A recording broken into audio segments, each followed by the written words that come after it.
Today's episode of Attitude is a celebration.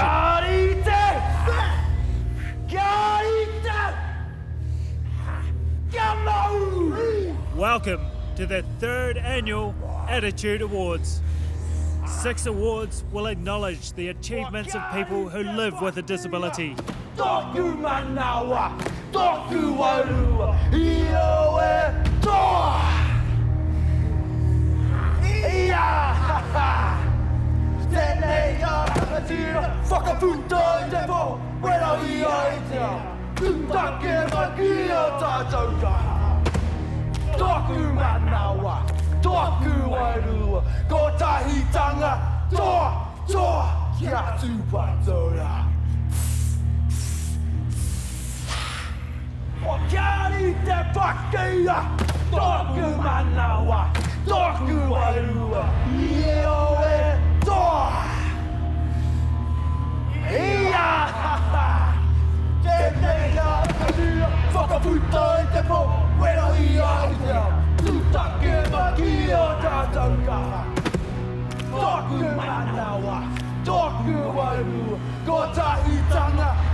How fabulous was that?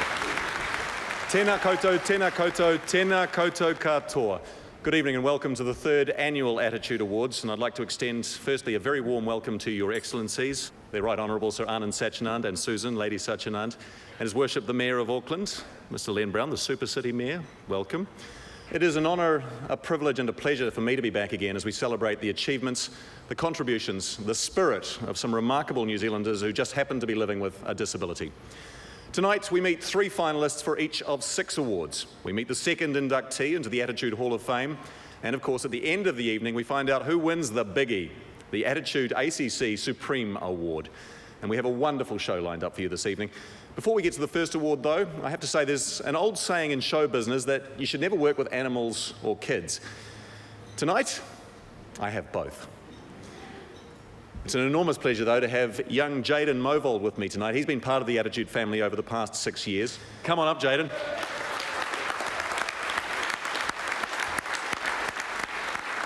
Now, you had a really good go at stealing the show last year, didn't you? Yes. Yes. Are you going to flash that great smile of yours to everyone, are you?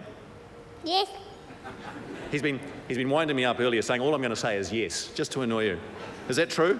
Yes. Good. Well, not content with having a tearaway kid up here with me, Attitude boss Robin Scott Vincent decided I needed even more help from a dog. Hi, I'm Helen, and this is Chance. He's Mobility Dog's ambassador.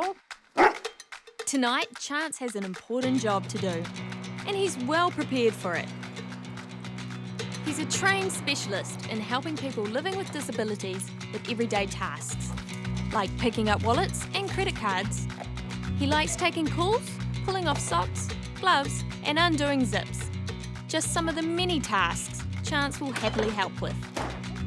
He's so clever, he's opened a new door for himself, landing a job on the podium with Simon, presenting our awards.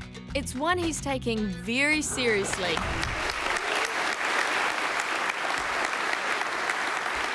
He takes his role seriously. Chance's job tonight, as you just heard, is to bring me the envelope with the winner's name for each award in a kete. So, as my next line says, what could go wrong? Well, without any further ado, ladies and gentlemen, to tonight's first award. It is one of 2 with a sport theme, the Attitude Courage in Sport Award. As the name suggests, this award recognises a person who has strived to lead an active sporting life despite considerable hurdles in their way. Joining us now is Sue Foley from Westpac, who are generously supporting us again for the 3rd time in 2010. And we're delighted to also welcome a footballing legend in this country, the captain of the 1982 All Whites, Steve Sumner.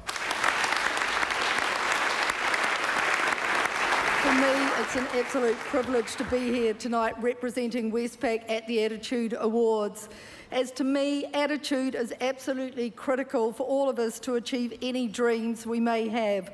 We all see people with similar skills, but it is an individual's attitude that will see them either lead or stay at the back. Can I congratulate all the finalists of the Attitude Courage Award? Thank you.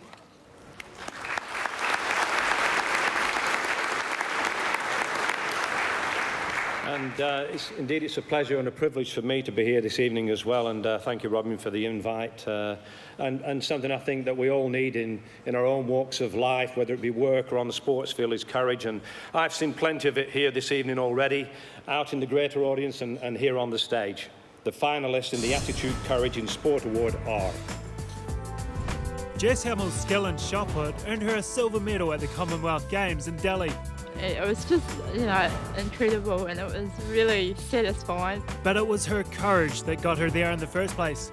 This is a young woman who doctors predicted wouldn't live beyond the age of 2. Jess was born with cerebral palsy. She's faced discrimination. When she applied to study sports massage, she was told she couldn't do it from her wheelchair. But Jess finds her own way to do things. She is now on her way to becoming a qualified massage therapist. Jane Parsons moves along in life with a huge amount of drive and confidence, doing things with purpose, yet without sight. Blind in both eyes as a result of domestic violence, she's channeled any negative energy into excelling at sport.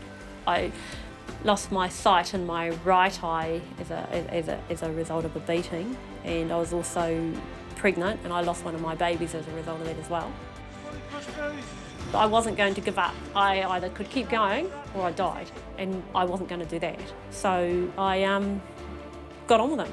Shakti Krishnan is heading to the top of the mountain in more ways than one. Having a disability doesn't slow me down at all. From a young age, this 12-year-old has taken every sporting opportunity suggested to him. When you're in a wheelchair all the time in sport, you can go out there and do things by yourself, more independently. I guess it's just the feeling of being almost free. Shakti's entered triathlons, is training in wheelchair racing, and recently in the Para Table Tennis Nationals, he took home gold.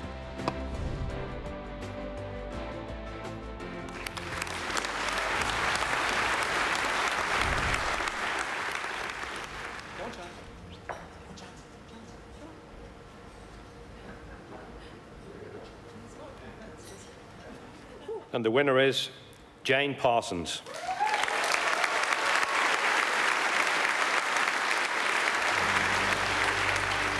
It's now more than 20 years since domestic violence robbed Jane Parsons of her sight. But it's only in the past 6 years that Jane's been working towards her sporting goals. When Attitude and Jane first met in 2006, she'd just been given her first tandem bike. Is this the bike? This is the bike. Oh, wow! She now hurtles around the streets of Wellington at speeds of up to 80 kilometres per hour. And at those speeds, the risk is enormous. Jane takes the spills in her stride. After all, she can't see where she is about to land. Went round the corner and the wheel came out and we come off the bike. But the thing was, it didn't scare us or anything, because I didn't even know I was down until my head was scooting across the ground, Right from the outset, Jane's been determined to ride well and get her message across to other women in violent relationships. Later that year, Jane chose to ride in the Round Taupo race as training. The event was also raising money for Heart Children, a cause close to Jane's heart. I had twins and I lost one at birth, and my one that's alive now, Natalie, she was in intensive care and she was really well looked after with the heart monitoring team. As Jane and Michelle headed toward the 100k mark, they were right up with the main bunch, but just around the corner, they hit a problem. The chain's actually completely snapped off. I don't know what we're going to do now. Gonna go without a chain. It looked like the race was over, but Jane remained ever positive and came up with the plan. Yeah, we could go walk it up and go downhill without the chain, and then the support crew meet us at the end. Actually, that's a good idea. How far up do we have to go?